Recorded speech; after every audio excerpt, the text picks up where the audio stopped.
서학개미의 꿈은 미국 시장에서의 수익이겠죠. 미국 증시 흐름부터 이슈까지 한 큐에 해결해보는 시간입니다. 간밤 뉴욕 증시 3대 지수는 일제히 하락 마감했습니다. 차익 실현 매물이 나왔고 이 고용 동향 보고서 발표를 앞두고 관망세가 이어졌기 때문인데요. 다우존스 지수는 0.55% 크게 떨어졌고요. 44,765선에 장을 마쳤습니다. 나스닥 지수 역시 하락세를 보였는데요. 0.18% 떨어졌습니다. S&P 500 지수도 역시 하향 흐름 보여줬습니다. 0.19% 떨어지면서 6,075선에 마감했고 숨고르기에 들어갔습니다. 그렇다면 지금 미국 증시에서는 어떤 이슈가 핫하게 떠오르고 있을까요? 미국 증시 전문 유튜버 유선남님과 함께 이야기 나눠보겠습니다. 안녕하세요. 오늘은 어떤 일정에 주목해보면 좋을까요? 네, 오늘 같은 경우는 여러 실업 관련된 지표들이 나왔습니다. 오늘 나왔던 비농업고용 지수는 예상치보다 높은 22만 7천 건이 나왔고요.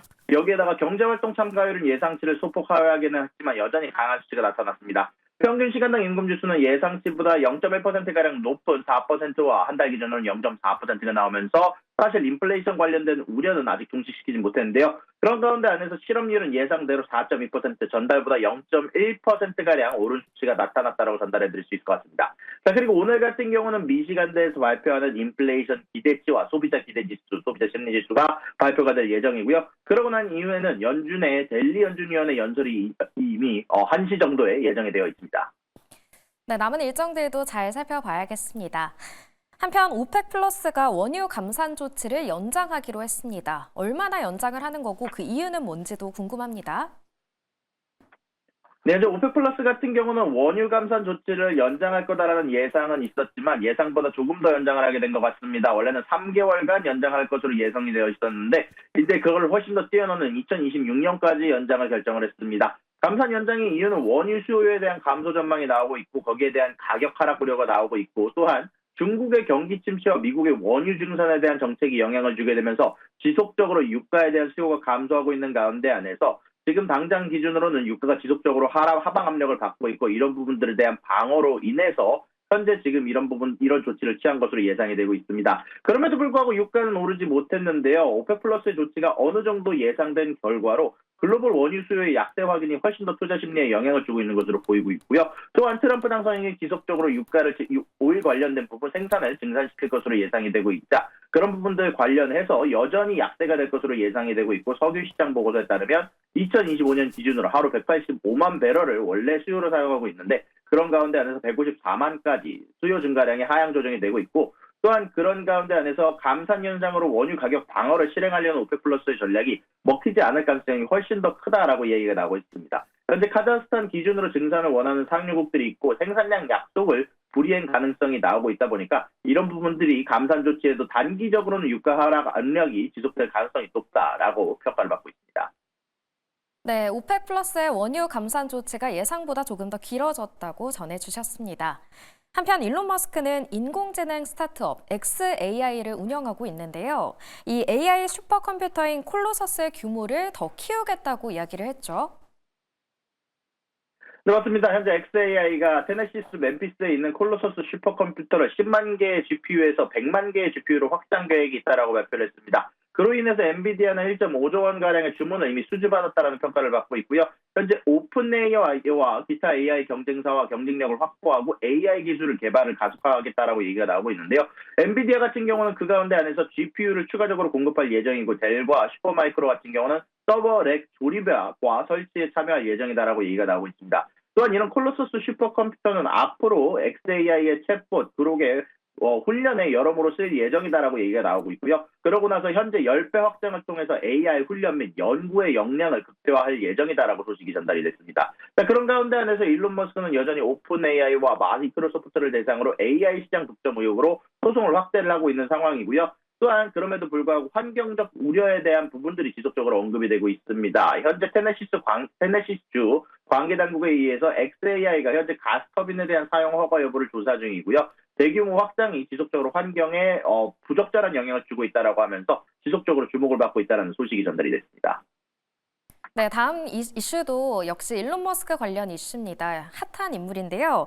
전기차 보조금을 이번에 폐지해야 한다고 또다시 이야기를 했습니다. 그런데 이 전기차 보조금을 없애면 머스크의 회사인 테슬라에게도 피해가 가는 거 아닌가요? 네, 맞습니다. 현재 일론 머스크가 현재 미국의 죄송합니다. DOGE 공동수장으로 임명된 이후 이번에 또 새롭게 전기차 세액 공제를 폐지를 재차 주장을 했습니다. 전기차 보조금 폐지가 아무래도 경쟁사에 치명적이고 테슬라의 시장 점유율의 확대가 유리할 것이다라는 분석이긴 한데요. 일단 그런 가운데 안에서 일론 머스크는 전기차에 대해서 지금 지속적으로 이렇게 혜택을 주는 것이 아무래도 미국의 정부에 돈을 쓰는 것이다라는 명분으로 폐지를 하려고 하는데요. 현재 이런 국민 세금을 효율적으로 사용한다라고 주장을 하면서 모든 보조금을 없애야 한다라는 주장이 나오고 있습니다. 이제 이런 부분들 관련해서 트럼프도 언급을 했었고 IRA의 세액 공제 폐지가 트럼프 행정부에서 지속적으로 추진될 가능성이 나오고 있고요. 현재 이런 조치로 인해서 결국 파이가 줄어들면서 테슬라도 일부 타격을 받을 수도 있으나 테슬라 같은 경우는 이미 흑자가 나는 기업이고 마진율이 충분히 높은 기업이다 보니까 이런 가운데 안에서 확실히 세액 공제가 폐지가 되더라도 포드나 GM 등 경쟁사는 훨씬 더 큰 손실이 예상이 되기 때문에 이런 부분들 관련해서 테슬라가 전기차 판매로 유일하게 이익을 내는 제조사다 보니까 웨드부시 분석가는 현재 보조금 폐지가 경쟁사보다 유리하게 훨씬 더 파이를 크게 넓히는 데 도움이 될 것으로 예상이 된다라고 얘기가 나오고 있고요. 그런 가운데 안에서 테슬라 같은 경우는 최근 들어서 굉장히 주가가 좋은 움직임을 보여주고 있는데요. 특히 뱅크 오브 아메리카가 목표 주가를 $350에서 $400로 상향 조정을 하게 됐고 웨드부시 같은 경우도 AI와 자율주행 기술만으로도 시가총액 $1조 대한 추가 증가가 가능하다라고 전망을 하게 되게 되면서 지속적으로 이런 다각화된 매출과 목표 주가 상향 조정이 지속적으로 테슬라의 주가를 끌어올리고 있는 상황입니다. 여기에다가 비백 라미소아미도 사실 테슬라의 경쟁사들에 대해서 안 좋은 얘기를 하게 되게 되면서 지속적으로 테슬라 주가에 도움을 주고 있는데요. 특히 리비안에 대한 대출 $66억 승인에 회의적이다라는 평가가 나오고 있으면서 또한 삼성과 스텔란티스의 합장법인에 대해서 대출 지원에 대한 검토를 꼭 필요로 한다라고 소식을 전달하게 되면서 테슬라의 현재 주가에 훈풍이 불고 있다는 소식이 전달이 됐습니다. 네, 테슬라 어제도 상승 마감했는데 이 전기차 보조금을 폐지하면 테슬라도 물론 피해를 입겠지만 다른 제조업체들이 더 피해를 입을 것이다라고 정리해 주셨습니다. 마지막 소식은 리포트를 가져오셨는데요. 이 신용평가사인 피치 레이팅에서 미국의 인플레 상승을 우려하는 리포트를 냈다고요?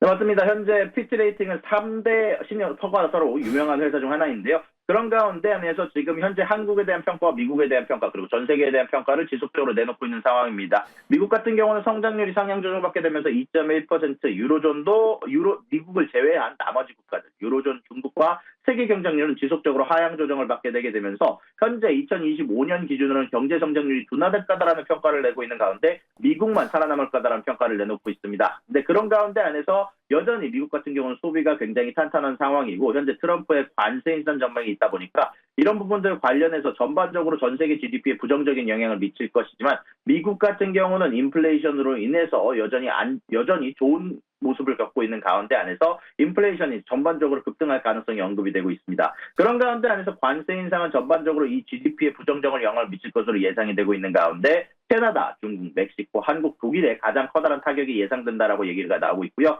또한 이것뿐만이 아니라 지속적으로 나오게 될 이민 정책에 대한 반발이 인플레이션 상승을 가속화할 전망이다라고 얘기가 나오고 있습니다. 결국 관세와 이민 정책으로 인해서 인플레이션 상승이 나올 거다라는 얘기가 나오고 있는데요. 이런 가운데 안에서 이민 정책 같은 경우는 결국 노동시장의 공급을 줄이게 돼서 전체적인 사람들 관련된 고용 관련된 인플레이션을 가지고 올 수 있다라고 얘기가 나오고 있고요. 그로 인해서 중립금리 자체가 다음해 기준으로는 3.25 언저리에서 아마 세틀하지 않을까, 중립금리가 설정되지 않을까라는 예측을 내놓기도 했습니다.